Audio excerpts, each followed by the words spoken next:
Bienvenue sur cette vidéo qui va faire de toi littéralement un potentiel millionnaire si tu regardes ça, parce que littéralement je te présente les 7 habitudes qui va te permettre de gagner de l'argent, gagner en productivité, gagner en efficacité et à terme te permettre d'être littéralement beaucoup plus efficace dans ce que tu fais et de pouvoir enfin vivre de ton business et faire ce qui te plaît réellement. Donc dans cette vidéo je vais pas te parler de ce que tout le monde te dit, je sais pas, supprimer ton téléphone, désinstaller TikTok ou quoi. Non, là ce que je veux c'est vraiment partager avec toi de la vraie valeur qui va t'apporter, que tu vas pouvoir directement appliquer à la fin de cette vidéo et qui va faire un changement dans ta vie si tu respectes littéralement et exactement ce que je te présente et que tu vas bien jusqu'à la fin de cette vidéo, parce que je vais te présenter comment implémenter ça, parce que savoir le faire c'est beaucoup plus important que juste savoir les habitudes à prendre. Donc première habitude, directement on commence sans plus tarder par le fait de développer un mindset de croissance, parce que les millionnaires, si vous voulez devenir millionnaire, je pense que c'est le cas de beaucoup, c'est que il faut penser comme quelqu'un qui cherche toujours plus. Parce que quand vous allez faire vos premiers 10 000 euros, c'est bien, vous allez être content. Mais si vous vous arrêtez là, il y aura jamais plus. Si vous faites vos premiers 100 000 que vous arrêtez, il y aura jamais plus. Et donc c'est pour ça que les millionnaires, ils pensent, ils voient les choses différemment. Ils voient les échecs comme des opportunités d'apprentissage et ils voient les réussites comme des choses où ils se disent c'est un palier atteint. Comment je fais pour aller chercher le prochain? C'est vraiment ça qui va faire de vous un potentiel millionnaire, parce que le mindset, c'est tout. Si vous avez la bonne croyance, et dans ce cas, vous aurez juste à faire 20% de stratégie. Pour ça, 3 petites étapes simples. Vous remplacez les je ne peux pas par comment est-ce que je peux. Ensuite, vous célébrez les échecs comme des leçons. Bien sûr, à chaque échec, vous n'allez pas dire let's go, j'ai un échec, je suis trop content. C'est logique, personne fait ça. On n'est pas encore assez fou pour le faire. Mais vous voyez un petit peu où je veux en venir, dans le sens où vous visualisez vraiment vos échecs comme des opportunités d'apprentissage et vous visualisez, vous regardez votre succès au quotidien et vous y pensez. Vous pensez même pas à ce qui est possible d'arriver si vous échouez, parce que c'est pas une option. Et donc pour revenir juste à la partie avant, pourquoi est-ce qu'aujourd'hui vous avez besoin de ces habitudes? Tout simplement parce que vous perdez énormément de temps si vous les appliquez pas, à cause de la procrastination, à cause du manque de connaissances, à cause de l'effet Pygmalion. Donc toutes des choses comme ça qui font que vous n'arrivez pas à vous développer, parce que vous avez ce fameux mauvais mindset qui vous bloque dans vos croyances limitantes et qui vous pousse à ne pas réussir, et l'entourage qui est un point extrêmement important de la réussite de chacun. Deuxième habitude très importante, c'est maîtriser votre gestion du temps, parce que vous le savez, vous avez potentiellement un temps qui est limité, et donc pour que ce temps soit rentabilisé, il faut que vous comptiez, que vous optimisiez chacune de vos heures pour maximiser leur productivité et leur retour sur investissement. Pour ça, j'en ai parlé dans la dernière vidéo d'hier, la technique Pomodoro. C'est quoi? C'est une technique qui vous booste au niveau de la concentration, au niveau de votre travail, qui vous permet d'être focus pendant 25 minutes, 5 minutes de pause, et vous re-être focus dans ce que vous faites. Ça permet d'aller beaucoup plus vite et d'être plus productif. Ensuite, vous planifiez ce que vous devez faire la veille. Si vous savez pas ce que vous devez faire, vous le ferez pas et donc vous échouerez, et vous éliminez un maximum les distractions. Clairement, les plus grosses, ça va être les jeux sur votre téléphone, ça va être les réseaux sociaux. Donc tout ça, vous le supprimez, à la limite, vous le limitez. On va voir justement après, à la fin, comment est-ce que vous allez faire. Mais en tout cas, c'est des choses importantes à prendre en compte, de bien maîtriser tout ça, parce que chaque heure, c'est littéralement une heure qui peut vous faire gagner plus. Quand on voit que, je sais pas, Bernard Arnault, il est payé 20 000 euros de l'heure, on peut comprendre que chaque heure c'est important. Et même c'est plus 200 000 que 20 000 euros pour Bernard Arnault. Ensuite, troisième habitude, logique, ça va être directement de supprimer les mauvaises. Parce que c'est bien, vous avez des bonnes habitudes, mais si vous gardez vos mauvaises, vous n'aurez pas de succès. Le fait que vous ne réussissiez pas, c'est pas forcément que vous ne faites pas les bonnes choses, mais que vous faites les mauvaises choses. Donc les habitudes, c'est super important d'en avoir des bonnes et du coup de supprimer les mauvaises. Là, on a quoi? On a les distractions numériques, votre téléphone, vos jeux, ce qu'on a dit précédemment, super important. Vous arrêtez de procrastiner quand vous avez une tâche à faire, que vous savez que vous devez le faire, que vous savez que c'est important, que vous savez que ça peut vous apporter des résultats, vous le faites tout simplement. Il n'y a pas à négocier. Donc si vous savez que là, je dois typiquement faire, je sais pas, mon site web. J'ai pas trop envie. Puis il y a une nouvelle vidéo d'MXM, je regarde, je ferai après. Non. Si vous continuez à prendre cette mauvaise habitude de remettre les choses au lendemain, vous n'arriverez jamais, parce que littéralement des personnes qui vont plus vite, c'est des personnes qui passent à l'action rapidement. Et c'est pourquoi c'est super important vraiment que vous arrêtiez de procrastiner parce que ça tue votre succès. Les personnes qui réussissent vite, c'est les personnes qui réussissent parce que devenir millionnaire, on peut tous le faire, même en étant payé au SMIC. Si on vit 250 ans et qu'on paye 250 ans de SMIC, on sera tous millionnaires tôt ou tard. C'est simplement la capacité à aller plus vite que les autres, donc trop important. Et également, ça peut faire peur au début, mais se débarrasser des relations toxiques. Donc toutes les personnes qui, lorsque vous commencez à faire un régime, vous disent ouais, viens au McDo, c'est bon, c'est pas un repas qui va tout changer. Ou alors vous vous mettez au fitness et les personnes elles vous disent ouais, t'es vraiment nul. Au lieu de venir avec nous faire des soirées, tu vas à la salle. Toutes des personnes comme ça qui vous tirent vers le bas alors que vous avez des objectifs qui sont là et ces personnes elles sont même pas dans le cadre tellement elles sont bas.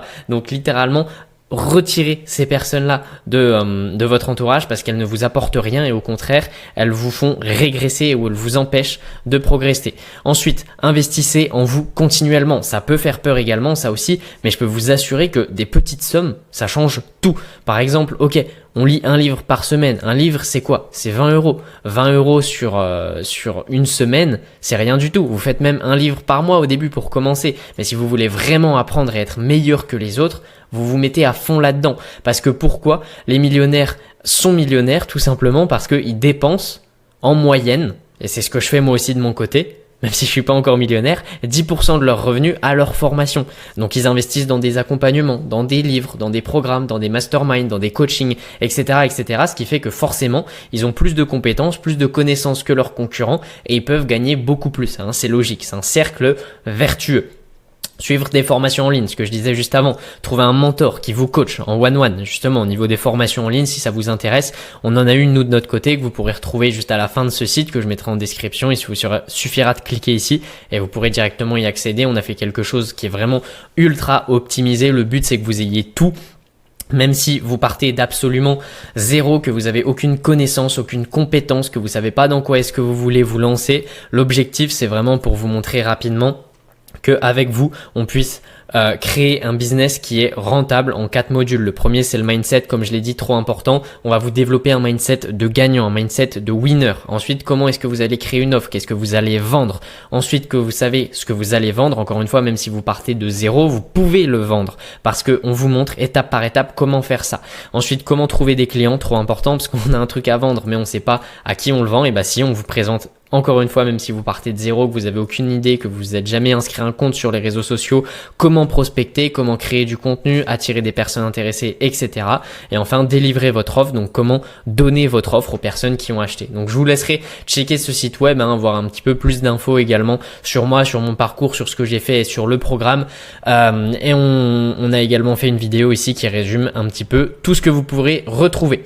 Pour revenir du coup de notre côté sur les habitudes, trop important également d'avoir un réseau.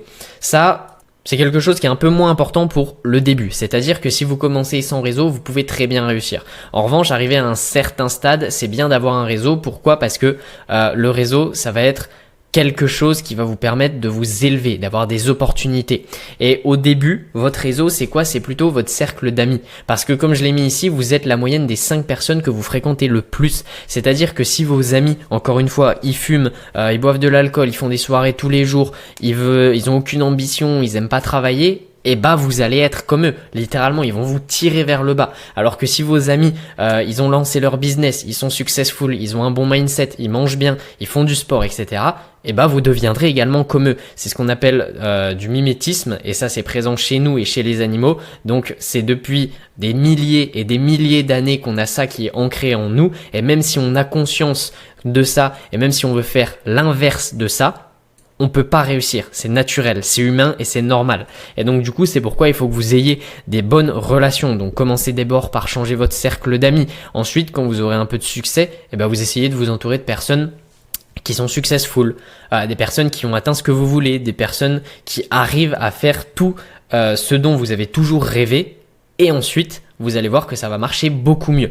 Donc vous pouvez également participer à des événements pour trouver des personnes. Vous pouvez apporter de la valeur avant de demander. Quand vous rencontrez des personnes, ça c'est la chose la plus importante. Quand vous rencontrez quelqu'un, vous lui dites pas « Ah ok, mais comment est-ce que je fais ça? Comment est-ce que je fais ça ?» Vous lui apportez de la valeur, vous lui dites « Ah super, je vois que t'es dans tel milieu, c'est sympa, j'ai un pote qui était dans ce milieu-là, c'est sympa ce que tu fais, tu devrais essayer de faire ça, ça peut te permettre de faire plus. » Ah ok, super, merci, je savais pas. Et là, hop, vous créez un lien. Et ça, c'est super puissant dans le réseautage. Ensuite, au niveau du temps, toujours, et ça, j'en ai entendu parler quasiment nulle part, c'est de l'automatisation. Donc, l'automatisation, je vous rassure, j'en ai entendu parler, mais c'est un petit déclic qu'il faut que vous ayez, c'est que quand vous automatisez, quand vous commencez à avoir un business qui grossit, il faut travailler sur votre business et pas dans votre business. C'est-à-dire que si vous travaillez dans votre business, vous êtes dans l'opérationnel, vous faites les opérations, vous perdez entre guillemets du temps parce que vous pourriez recruter des personnes qui font ça à votre place ou tout simplement, vous pourriez recruter l'IA, ChatGPT, Genspark pour faire les tâches à votre place. Et donc vraiment super important, n'hésitez pas à automatiser. Les millionnaires, ils se créent des systèmes qui fonctionnent sans eux. S'ils partent en vacances pendant une semaine, ils gagneront autant d'argent que s'ils travaillent pendant une semaine. Bien sûr, s'ils partent en vacances pendant un an, le business va s'effondrer. Mais dans l'idée, leur business marche en automatique. Du coup, pour ça, vous pouvez utiliser des outils comme Make, comme Zapier, qui vous permettent d'automatiser un petit peu vos différentes choses. Vous pouvez même faire une offre d'automatisation, vendre de l'automatisation pour des entreprises.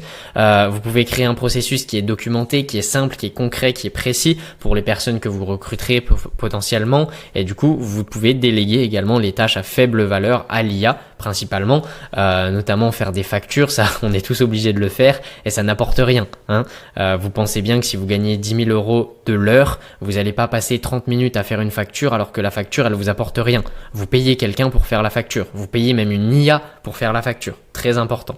Et enfin, 7e et dernière habitude, beaucoup trop importante, qui peut être responsable du succès de vous et de votre business, de votre croissance, de votre vie, c'est d'avoir une vision à long terme et être persévérant. Parce que, vous savez ce que vous voulez d'ici 3 mois. Je sais pas. Moi, d'ici 3 mois, je veux avoir le bac. Ok, c'est bien, tu vas avoir le bac. D'ici 3 mois, je veux faire 15 000 euros par mois de bénéfices. Ok, c'est bien, voilà. Mais dans 5 ans, dans 10 ans, qu'est-ce que tu veux? Est-ce que tu veux travailler 16 heures par jour? Est-ce que tu veux, je sais pas, faire des soirées tous les jours? Quelle voiture est-ce que tu veux? Quelle maison est-ce que tu veux? Tu vois, en fait, ce qu'il faut, c'est vraiment te dire qu'est-ce que aujourd'hui fondamentalement je veux, j'ai envie de quoi, qu'est-ce que je veux faire, mais pas tout de suite. Qu'est-ce que je veux faire dans 10 ans? Moi, je sais qu'un truc que je veux faire, c'est une chaîne YouTube avec tous mes potes où je me prends pas la tête et je fais des choses qui me plaisent. C'est ça que je veux. Donc, je crée mon business parce que j'adore faire ça. Et en parallèle, j'aurai cette chaîne YouTube parce que c'est quelque chose qui me plaît. Et être avec mes amis, c'est la chose qui est littéralement pour moi la plus importante. Parce que de l'argent, on peut en faire à l'infini. Des relations, c'est plus compliqué. Des vraies relations qui sont pas là en tant que profiteur en tout cas. Donc vraiment super important, définissez-vous des objectifs de 5 à 10 ans. Même maintenant, je vous invite à le faire directement. Ça va vous permettre de comprendre si vous allez dans la bonne direction. Typiquement, si vous vous dites, ok, moi d'ici 5 à 10 ans, je veux avoir mon propre business et que vous vous engagez dans des études de 7 ans de médecine, voilà, là vous allez voir qu'il y a un truc qui va pas. Si vous vous dites que vous voulez, je sais pas, être un directeur de banque et que vous passez toutes vos journées à jouer aux jeux vidéo, pareil, il y a un truc qui va pas. Donc, commencez à réfléchir sur ce que vous voulez et ensuite vous mettez en place les actions. Et du coup, très important, les actions, faut rester constant. Vous n'aurez pas directement ce que vous voudrez. Il faut rester constant, même malgré les échecs, comme on l'a dit précédemment. Les échecs, c'est des leçons, c'est des opportunités d'apprentissage. Vous devez être content d'avoir des échecs, limite. Et donc, vous ajustez la stratégie et jamais l'objectif. Vous mettez votre objectif, vous le fixez devant votre ordi, littéralement, et vous le regardez.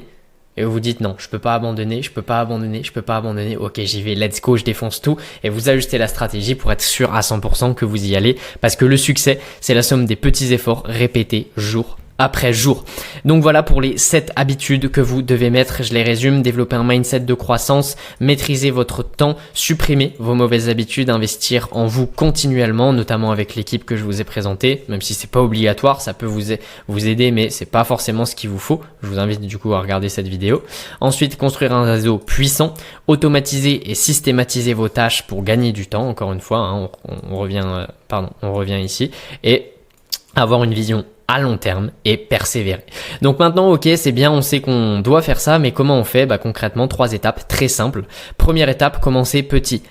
Les 7 habitudes là, n'essayez pas de les faire en même temps, je peux vous assurer que vous les tiendrez pas plus de 2 semaines. Donc commencez petit, tentez pas de tout changer d'un coup, c'est ce que j'ai dit ici. Intégrez une nouvelle habitude à la fois. Vous lui laissez ensuite 21 jours pour s'installer, c'est le temps moyen qu'une habitude met pour se créer, 3 semaines. Donc pendant 3 semaines, vous en choisissez une, vous la faites tous les jours et après vous en tentez une autre. Ok. Pendant 21 jours, je vais supprimer toutes mes mauvaises habitudes. Donc pendant 21 jours, je vais me forcer tous les jours à ne passer que 5 minutes sur les réseaux sociaux. Et je me force vraiment, j'ai pas le droit de passer plus. Tous les jours, je fais que 5 minutes. Bien sûr, après les 21 jours, on conserve cette habitude, mais que 5 minutes par jour sur les réseaux sociaux. Ok. Et après 21 jours, j'essaye de investir en moi, continuellement. Donc je lis 10 pages de livres par jour. Ok. Pendant 21 jours, etc., etc. Ensuite, vous mesurez vos progrès parce que si vous savez pas ce que vous faites, si vous ne mesurez pas, vous allez pas réussir. Donc, mesurez vraiment vos progrès, c'est super important. Traquez vos habitudes, faites des journaux de ce que vous faites. Est-ce que vous avez réussi à tenir l'habitude? Est-ce que vous n'avez pas réussi? C'est important. Ensuite, entourez-vous bien. Donc là, encore une fois, je reviens à l'équipe parce que on est vraiment nous de notre côté. Une communauté qui est soudée, comme vous le voyez ici, tac, on a un Discord vraiment, donc vous voyez toutes les personnes qui ont réussi, qui ont les mêmes ambitions que vous pouvez communiquer avec, etc., etc. Et donc ça va vous permettre de accélérer et d'être dans un bon environnement pour reprendre ce qu'on avait dit, avoir du network pour être dans des bonnes conditions. Et donc, ce que je vous propose maintenant, c'est d'appliquer une de ces habitudes-là. Donc, vous en choisissez une. Pendant 21 jours, vous mettez en place tout ça. Et si vous voulez aller plus vite, si vous voulez aller être plus efficace et si vous voulez, parce que certaines personnes ne veulent pas, si vous voulez être millionnaire, vous rejoignez l'équipe. Donc, c'est une promesse qui est un petit peu grosse, c'est vrai, mais je peux vous assurer que si vous le faites, vous serez déjà dans la bonne direction pour le faire parce qu'on a tout pour vous faire lancer votre premier business sans passer par les galères habituelles. Comme vous le voyez, moi de mon côté, j'en ai lancé des business, j'ai investi plus de 20 000 euros en formation, j'ai généré plus de 100 000 euros à 17 ans et je sais ce qui marche, je sais ce qui marche pas. J'ai tout synthétisé avec nous dans l'équipe. Donc si vous êtes prêt à commencer, vous vous rendez ici, vous vous inscrivez immédiatement et je me ferai un plaisir de commencer avec vous. N'hésitez pas en tout cas si vous avez des questions, mettez tout ça en commentaire, mettez des sujets que vous voudriez que j'aborde et je me dis que certaines personnes n'iront pas au bout de cette vidéo, mais que celles qui seront allées au bout et appliqueront ce que je dis auront des résultats. Donc bravo à toutes ces personnes-là si vous en faites partie et on se retrouve pour le prochain épisode des Tactic Page. C'était Jules, let's go!